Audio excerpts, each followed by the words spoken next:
shattered glass. The champagne flute trembled slightly in Vikram Kapoor's hand as he gazed out over Mumbai's glittering skyline from his penthouse office. At 42, he had achieved what most could only dream of, a real estate empire spanning 3 continents, a portfolio worth billions, and a name that opened doors everywhere. "Sir, your guests are arriving." Deepak Sharma stood at the doorway, hands clasped respectfully in front of his chauffeur's uniform. At 38, Deepak had served as Vikram's driver for nearly 5 years, a quiet, reliable presence who knew his employer's schedule better than Vikram himself. "Thank you, Deepak. Bring the car around in 3 hours."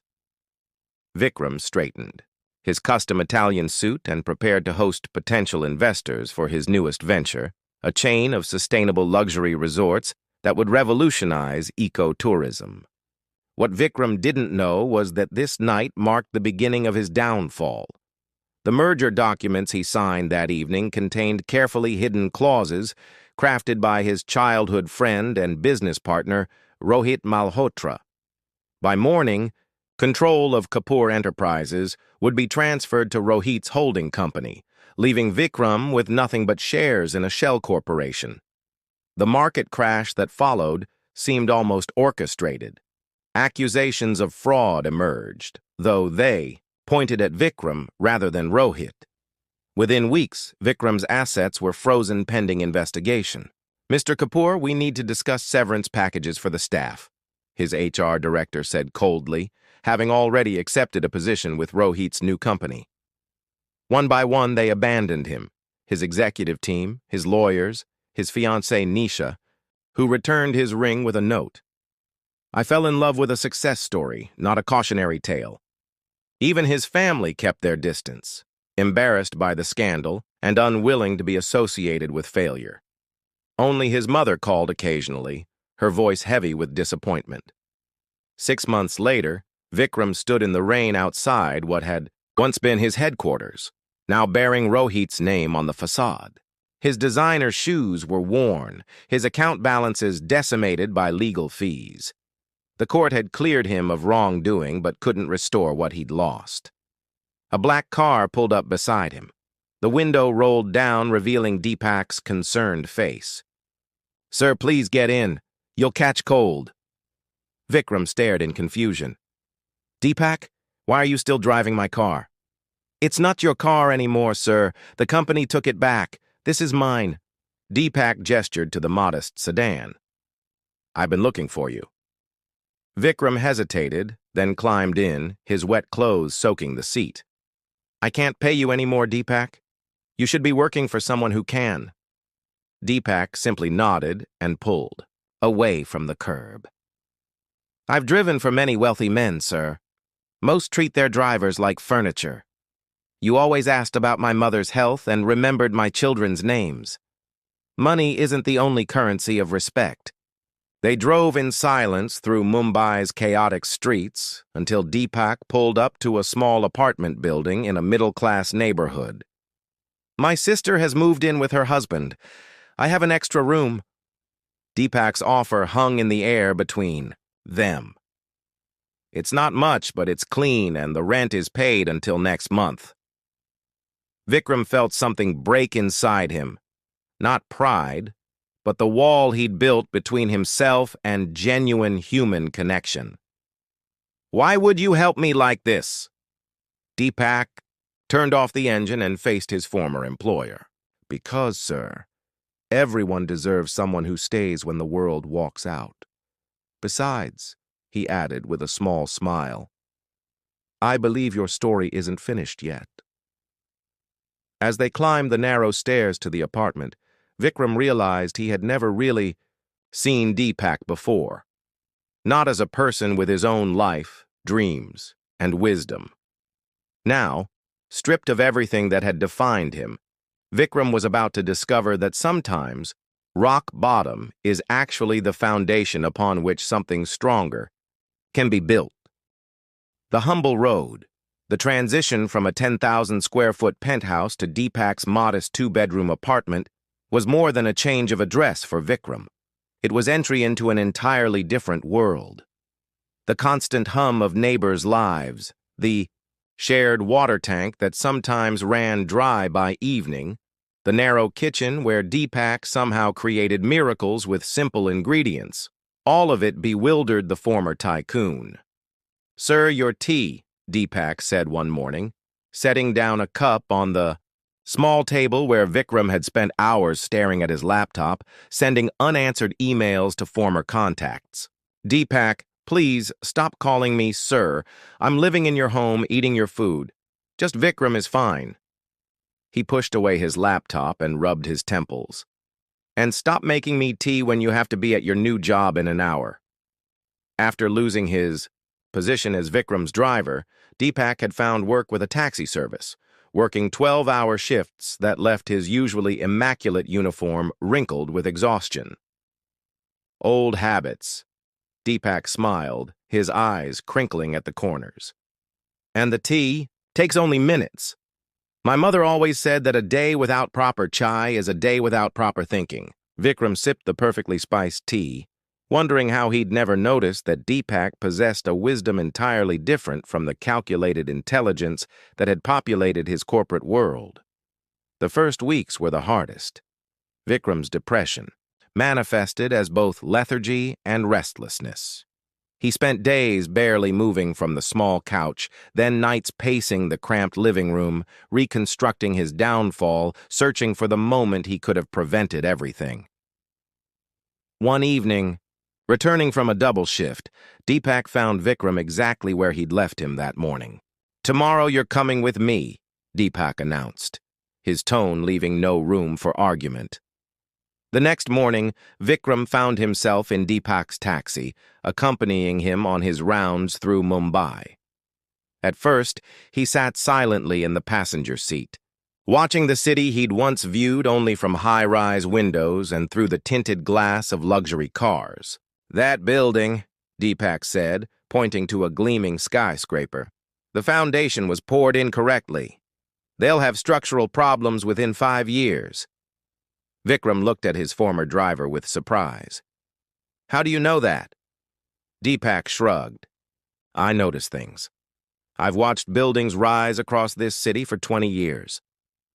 As the day progressed, Vikram observed Deepak's interactions with his passengers, the respect he showed to everyone regardless of their status, the small kindnesses he extended, the way he navigated both the chaotic streets and human relationships with equal skill.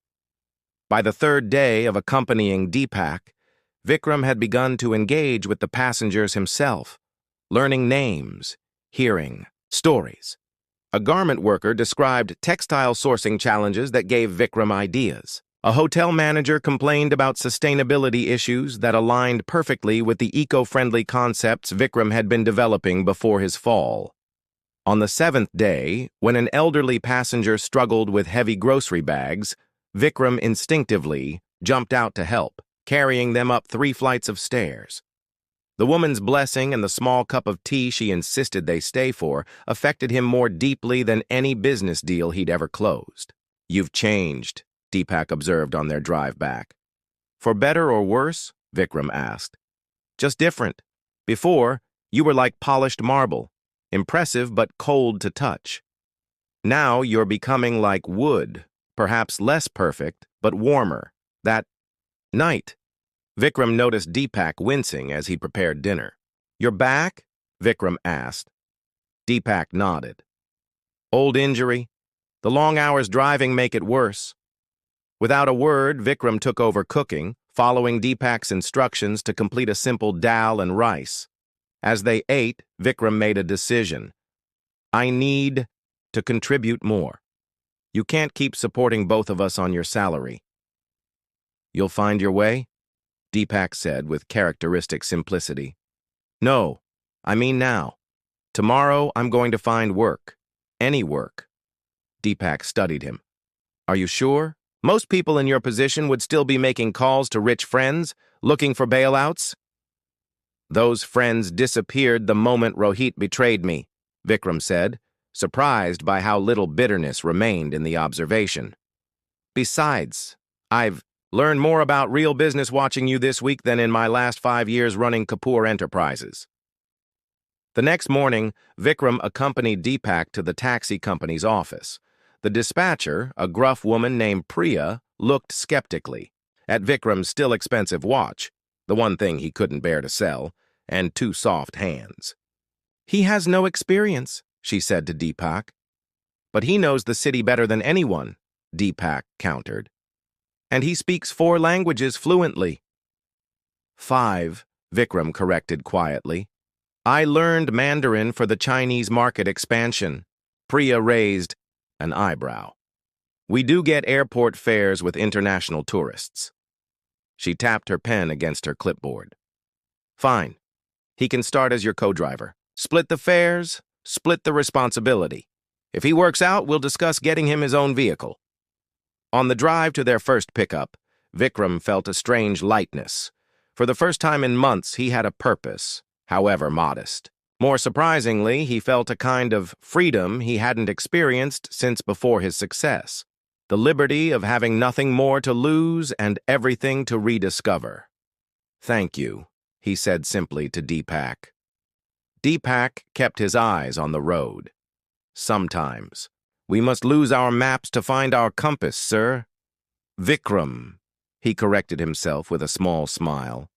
That evening, exhausted but oddly content, Vikram noticed a stack of books partially hidden beneath Deepak's bed, advanced texts on architecture, urban planning, and business management. The modest apartment suddenly revealed itself as a place of unspoken dreams and quiet ambition. Vikram realized that Deepak, the man who had saved him, harbored aspirations of his own that had been set aside for reasons Vikram had never thought to ask about. As he drifted to sleep on the narrow couch that night, Vikram made a silent promise. Whatever path his rebuilding took, it would include helping Deepak achieve the dreams concealed in those carefully maintained books. Seeds of revival. 3 months into their partnership at the taxi service, Vikram and Deepak had developed a rhythm that maximized their earnings. Vikram's facility with languages and his knowledge of the hospitality industry made them popular with international travelers. Deepak's uncanny ability to predict traffic patterns and his rapport with local customers ensured a steady stream of regular clients. One rainy afternoon, while waiting for a fare outside a hotel, Vikram noticed Deepak sketching in a worn notebook. Glancing over, he saw not idle doodles, but detailed architectural drawings, a building with flowing lines and ingenious use of natural light. "Deepak, this is professional work," Vikram said, unable to hide his surprise.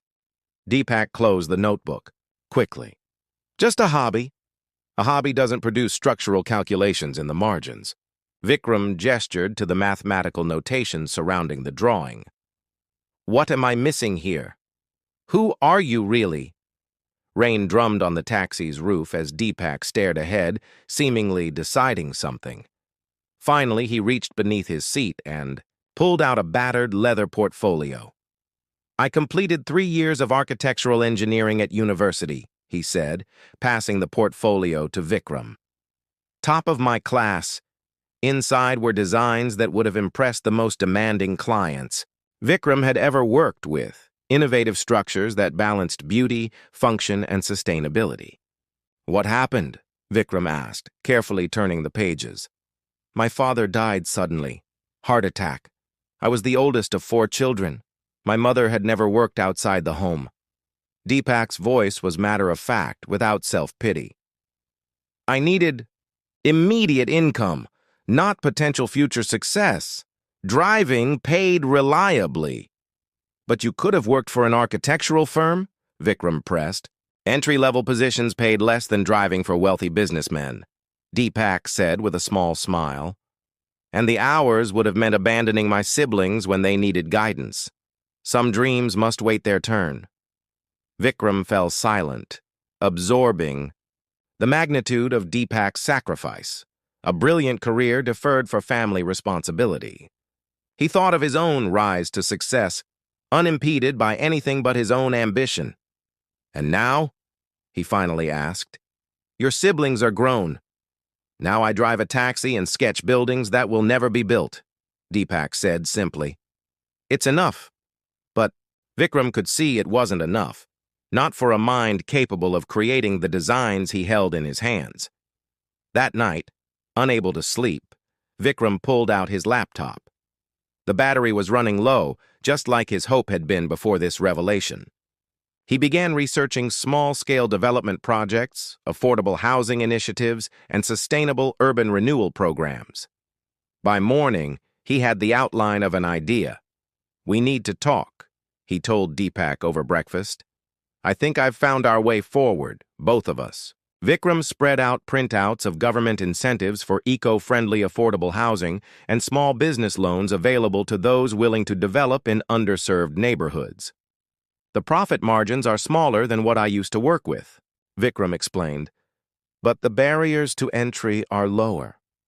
We could start with a single small project, redesigning and renovating existing structures rather than building from scratch." Deepak studied the papers, his expression guarded. "This requires capital we don't have. It requires less than you might think," Vikram countered. "And I still have contacts in sustainable materials who owe me favors. Plus, your designs would significantly reduce construction costs." For the first time, Vikram saw a flicker of genuine hope in Deepak's eyes, quickly replaced by pragmatism. "Even if we could secure a loan, who would trust a failed businessman and a taxi driver with a development project?" Vikram smiled. "That's where we leverage our greatest asset, your understanding of what real people need in their living spaces. No developer I've ever known has spent years talking to thousands of city residents, learning their daily challenges." Over the next weeks, they continued driving the taxi, but their evenings transformed into strategy sessions. Deepak refined his designs while Vikram rebuilt his network, this time focusing on smaller suppliers and contractors who operated below the radar of his former competitors. Their first breakthrough came when Priya, the taxi dispatcher, mentioned her brother owned a small, struggling construction company. "He's skilled, but terrible with budgeting and planning," she complained during a coffee break. "Now he's stuck with a half-finished renovation project he can't complete because he underbid." Vikram and Deepak exchanged looks.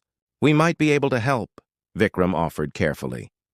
The project was modest, converting an old warehouse into affordable apartments, but the owner was desperate enough to give them a chance after seeing Deepak's redesign, which salvaged the project while adding distinctive architectural elements that would make the building marketable.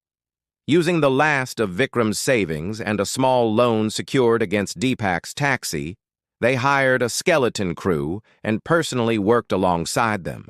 Vikram, whose hands had never held tools heavier than a pen, learned to install drywall and lay tile. Deepak's theoretical knowledge translated surprisingly well to practical application, earning the respect of the experienced workers. The renovation took 2 months of grueling work. When it was completed, the building, with its clever use of space, abundant natural light, and energy-efficient systems, sold within days for a profit that, while modest by Vikram's former standards, was enough to repay their loan and fund their next project. More importantly, it proved their concept.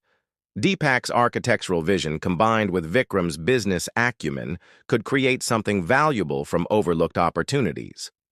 As they sat on the rooftop garden of their completed project, sharing a thermos of Deepak's mother's chai recipe, Vikram realized something had fundamentally shifted in him. The drive to succeed remained, but its purpose had transformed. This wasn't about reclaiming his former glory. It was about building something meaningful alongside someone who had shown him the true measurement of character. "We should formalize our partnership," Vikram said, watching the sunset paint Mumbai's skyline, a view he once would have taken for granted. "Equal shares, equal say?" Deepak looked surprised. "You have the experience, the connections, and you have the vision, the skills, and the understanding of what people truly need in their homes," Vikram interrupted. "Besides, partnerships only work when built on equality and mutual respect."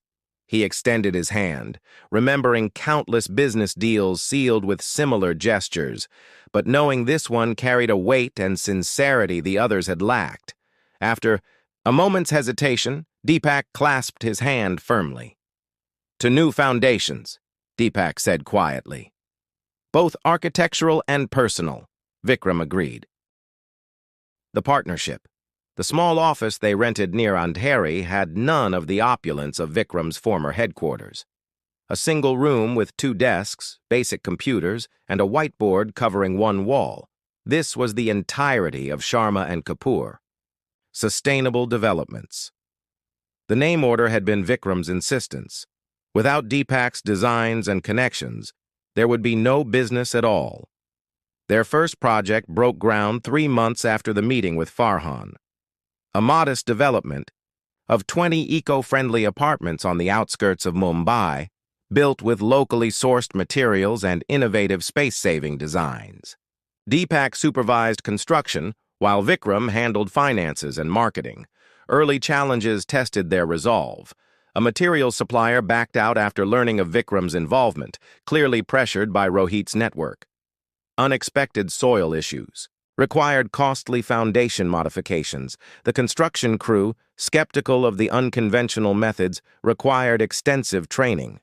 Perhaps we were too ambitious, Deepak worried one evening as they reviewed their dwindling budget. "No," Vikram countered.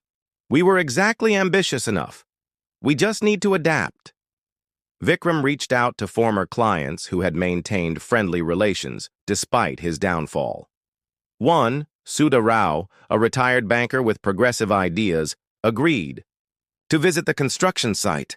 "Interesting concept," she observed, examining the partially completed structures. "Reminds me of projects I've seen in Scandinavia." "That was one of our inspirations," Deepak explained enthusiastically, pointing out features designed to reduce energy consumption while maximizing natural light and ventilation. By the end of the tour, Sudha had agreed to become a silent partner, providing the capital needed to complete the project in exchange for a modest equity stake. "I'm not doing this as charity," she clarified. "I believe this model has potential, especially with climate concerns growing. But," she added, looking directly at Vikram, "I also believe in second chances." As construction progressed, word spread about the development. Young professionals and small families, priced out of traditional Mumbai housing, began inquiring about purchases. By completion, 18 of the 20 units had buyers, a remarkable achievement for unknown developers. The official opening ceremony was modest but meaningful. Residents received their keys and toured their new homes, many expressing amazement at the thoughtful design elements. "I've lived in Mumbai all my life, always in cramped, dark apartments," one young mother told them, tears in her eyes. "Now my children will have space and sunlight. How can I thank you enough?" For Deepak, these moments validated decades of unrealized dreams. For Vikram, they offered a new definition of success, not measured in profit margins, but in tangible human impact. Their partnership deepened beyond business. Vikram joined Deepak on visits to his village, meeting his children and mother. Initially awkward, the former employer now sitting cross-legged on a dirt floor, eating simple food, these visits became treasured breaks from city life. Aditya and Priya, initially wary of the man who had employed their father as a driver, gradually warmed to Vikram, especially when he helped with their studies and career guidance.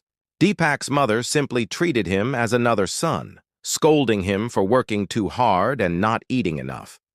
Back in Mumbai, they fell into comfortable domesticity in the apartment they still shared, despite having funds for separate accommodations. Deepak cooked, while Vikram handled cleanup. They debated business decisions over chess games and shared personal histories they'd never revealed to others. One evening, as they reviewed plans for their second development, larger and more ambitious than the first, Vikram noticed Deepak staring at him with an unreadable expression. "What?" Vikram asked self-consciously. "I was just thinking," Deepak said slowly, "how strange life is. If you hadn't lost everything, we would never have known each other as equals. You would still be the employer, I the employee. Vikram considered this. I'm not sure I was capable of real friendship then. I had associates, business partners, admirers, but friends?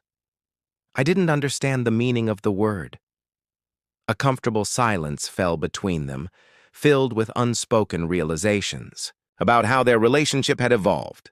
Neither man had expected the deep bond that had formed, a connection transcending traditional boundaries of class, background, and experience. Their business grew steadily over the next year. 3 more developments, each more successful than the last. Industry recognition, including a sustainability award that brought welcome publicity, a growing waiting list of potential buyers, attracted by their reputation for quality and affordability. Rohit, watching from afar, made several attempts to undermine their success, spreading rumors about structural issues, trying to poach, their contractors even approaching Sudha to buy her shares at an inflated price. None succeeded. He still doesn't understand, Vikram told Deepak after another failed sabotage attempt. Our strength isn't in money or connections, it's in purpose. We're building something meaningful. What neither man fully acknowledged was how their partnership had evolved beyond business or even friendship. They had become family to each other, a relationship without clear definition but with undeniable depth. Each man's future had become inextricably linked with the other's, creating something neither had expected but both had come to treasure. As their second year of partnership approached, both men faced a question neither had anticipated. Was their connection temporary, born of necessity and circumstance, or something more permanent that would shape the rest of their lives? Fortune reimagined. 5 years after Vikram's world collapsed, Sharma and Kapoor Sustainable Developments had become one of the most respected names in affordable housing across Western India. Their portfolio included 15 completed projects, housing over 2,000 families with 10 more in various stages of development. Their office, now occupying an entire floor in a mid-tier commercial building, hummed with the energy of 30 employees, architects, project managers, sustainability experts, and financial analysts. The whiteboard from their first office hung prominently in the reception area, framed as a reminder of humble beginnings. Deepak's children had both completed their education. Aditya had joined the company as a junior engineer, while Priya pursued medical school with Vikram as her proud sponsor. Deepak's mother now lived with them in a spacious apartment they had designed themselves, combining traditional elements with modern sustainability features. On this particular evening, they were hosting a celebration for their latest achievement, a government contract to develop affordable housing models that could be replicated nationwide. The rooftop garden of their office building was decorated, with simple elegance, filled with employees, partners, and friends who had supported their journey. Among the guests was Sudha Rao, now the chairperson of their board, who raised a glass for a toast. When I invested in these 2 dreamers 5 years ago, people called me foolish, she announced, to appreciative laughter. Today, their model is being studied in architecture schools and business programs. But what I find most remarkable isn't their buildings. It's the community they've created around a simple idea, that homes should nurture both people and planet. As applause filled the air, Vikram caught sight of an unexpected figure at the entrance. Rohit Malhotra, older and somewhat diminished, stood awkwardly observing the celebration. Their eyes met across the crowd, a moment heavy with unspoken history. Vikram excused himself and approached his former friend and betrayer. I didn't expect to see you here, he said neutrally. Rohit shifted uncomfortably. I wasn't sure I'd be welcome, but I wanted to see for myself. See what? How you did it, Rohit admitted. My company is 3 times larger than yours, yet everyone's talking about Sharma and Kapoor. The sustainability awards, the government partnerships, the waiting lists for your properties. He paused. The market has changed. Luxury developments are struggling while your affordable models thrive. Vikram felt no triumph at Rohit's implicit admission of failure. Instead, he felt something unexpected: gratitude. "Would you like a tour?" he offered. As they walked through the gathering, Vikram introduced Rohit to key team members, including Deepak, who handled the awkward meeting with surprising grace. They showed him project models, sustainability metrics, and community feedback systems. "The profit margins are smaller than luxury developments," Vikram explained, "but the social impact is immeasurable. And ironically, we're more recession-proof, because we serve real needs, not vanity purchases." When Rohit finally left, Deepak joined Vikram at the rooftop's edge, gazing out at the city lights.